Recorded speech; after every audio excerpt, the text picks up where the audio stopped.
Auditor candidates, Jacob Atkin and Brian Thompson, come up here.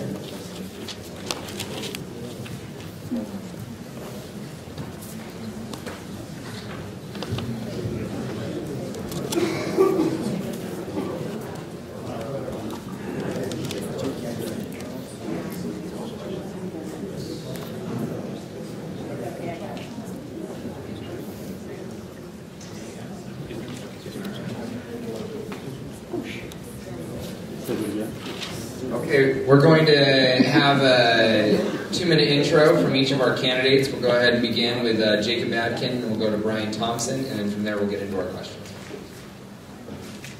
So, my name is Jacob Atkin. I grew up in Payson. I went to school in Taylor Elementary, so it's great to be home. I really appreciate the opportunity to stand up and tell you why I'm running. Last year, we sent a Democrat to Washington to represent us from our district, and I'm not sure that we made the right choice. When me and Jason Love went to the polls to cast their ballot, Jason Love was issued the wrong ballot, and as a result, he was asked to cast a provisional ballot, which means he fills out the paper ballot and submits that. You're able to track those, which he did closely for the next 2 weeks, and unfortunately, his vote was never counted. We only lost that race by 768 votes. I'm confident that had the elections been properly managed and these kinds of mistakes avoided, that me and Love would be running for re-election right now instead of trying to get into office for the first time. In addition to that, we have numerous issues with how the accounting is being managed on the auditor side of the house. Utah County has serious issues with paying their invoices late. It's costing us in pricing, products cost us more money, and in some cases it's resulting in vendors refusing to do business with the county. These are issues that I can fix. As a CPA with a master's degree in taxation, I understand the importance of proper procedures, business practices, best practices to make sure that we do the job correctly, efficiently, and on time. We can have shorter lines of elections with fewer mistakes, and we can make sure that the accounting at the county is done correctly so that everybody gets the best possible service from the Utah County Clerk Auditor's Office. Thank you.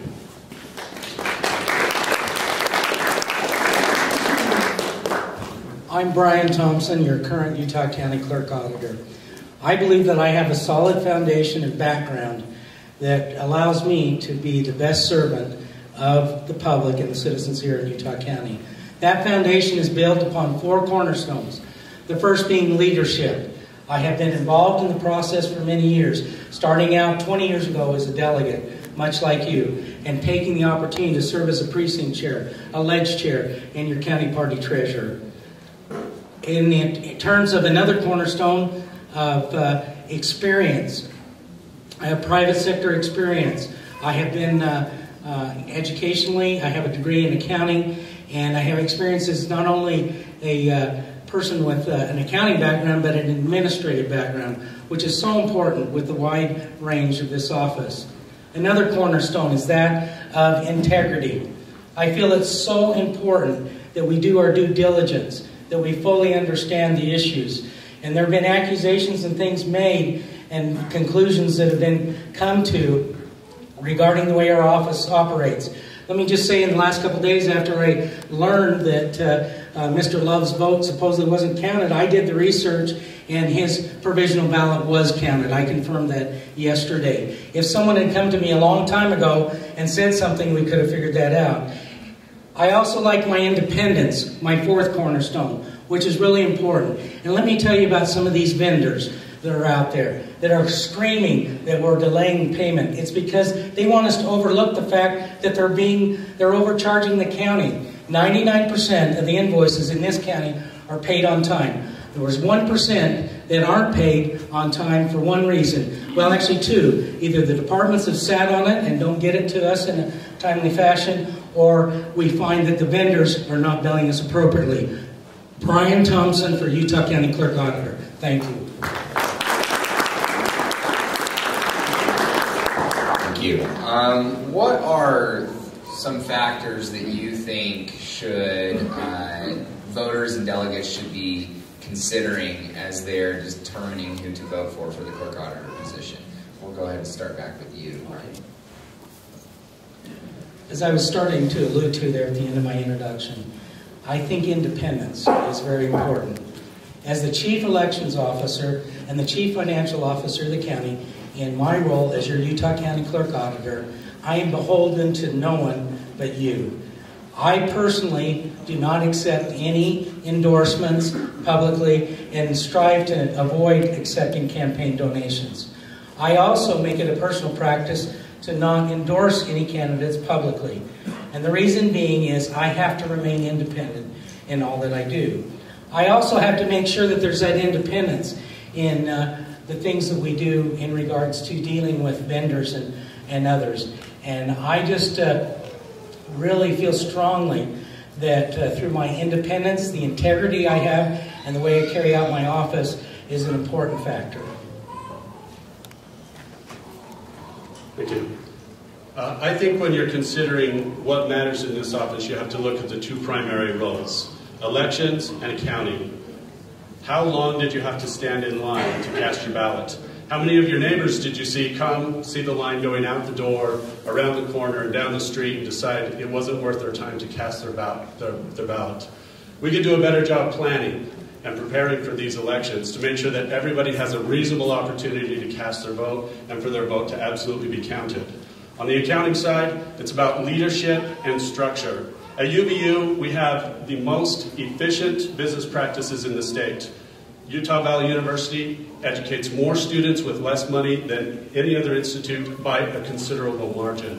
Those practices and those procedures and the leadership necessary to implement those should be the primary consideration as we're deciding who should fill this important role in managing both elections and accounting for the county. Yes, please. Let's just talk about lying real quickly. This past election, the 2012 presidential election, we had the largest turnout we have had in this county in some time. Just under 80% of all registered voters came to the poll. Yes, there were long lines, but that's great turnout. That's what we need to have happen. Now, as far as managing those, we are encouraging people to vote early. We're encouraging people to vote by mail. We're also encouraging people on election day to take the opportunity to go ahead and come at times other than peak times to help out there. As a county, we estimated the voter turnout would increase up to 60%, much more than any election that we've ever had in the past. However, we failed to add additional voting locations and the necessary poll workers in order to accommodate the large crowds.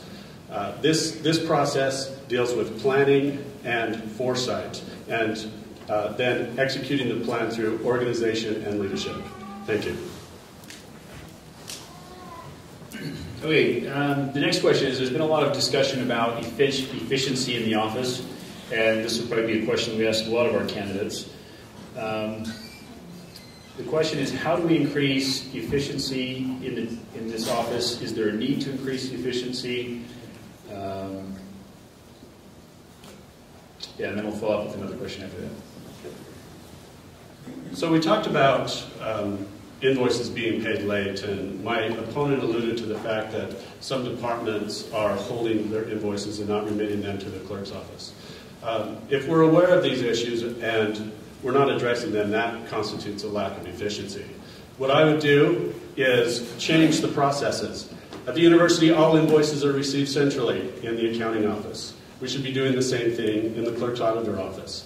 Identify the problems and correct those. That is the key to managing an efficient organization, and I believe without question that more efficient processes are needed in order to streamline both accounting and elections within the county. We also have central billing as far as the invoices, and they do come to our office. Then they're dispersed out to the departments for approval. because it's the department's responsibility to check off that the invoicing matches up with what they've agreed with the vendor. It's that delay in getting back to us that causes problems. But we do raise the issue all the time. And ultimately, all we can do as the auditor is raise the issue, we inform the commission, and then it's up to them as the management to go ahead and enforce that on the departments and hold the departments accountable. In general, we do leverage efficiencies. We go ahead and continue to use technology and other things to continue to do our increased workload with the same amount of people.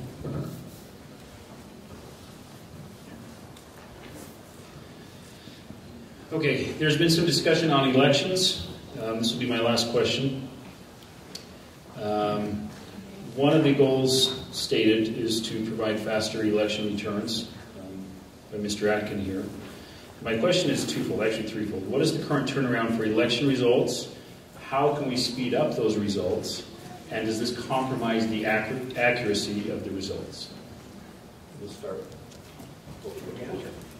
I'm happy to take this question because I know that there's been some delay. First of all, let me say that delay has been 3.5 hours after the polls have closed. We've had the results in. But we knew that that wasn't quick enough for you as a public. And of course we have to have appropriate accountability and review. We can't just throw results out there.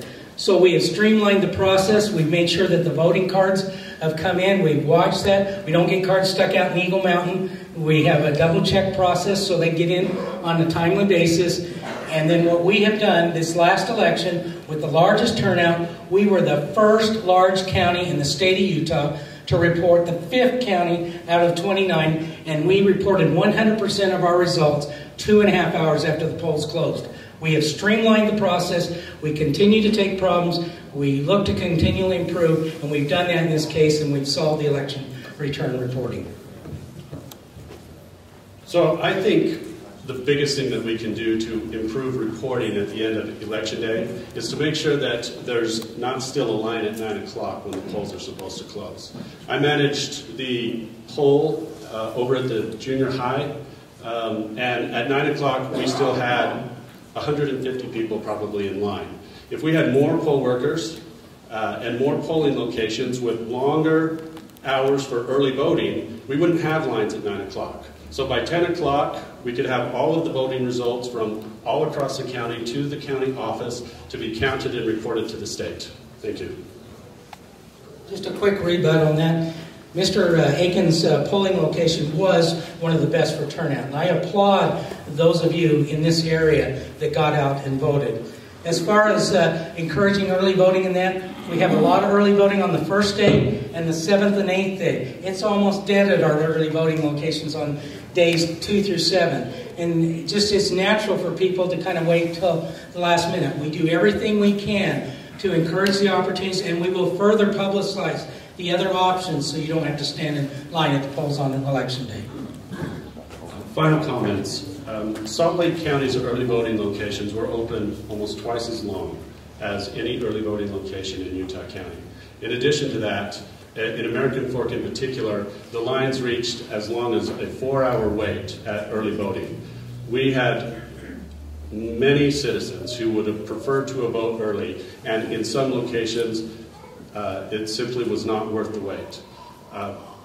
Let's plan better and make sure that this doesn't happen again in the future. Thank you. Okay, thank you for your time. That's the end of our questioning.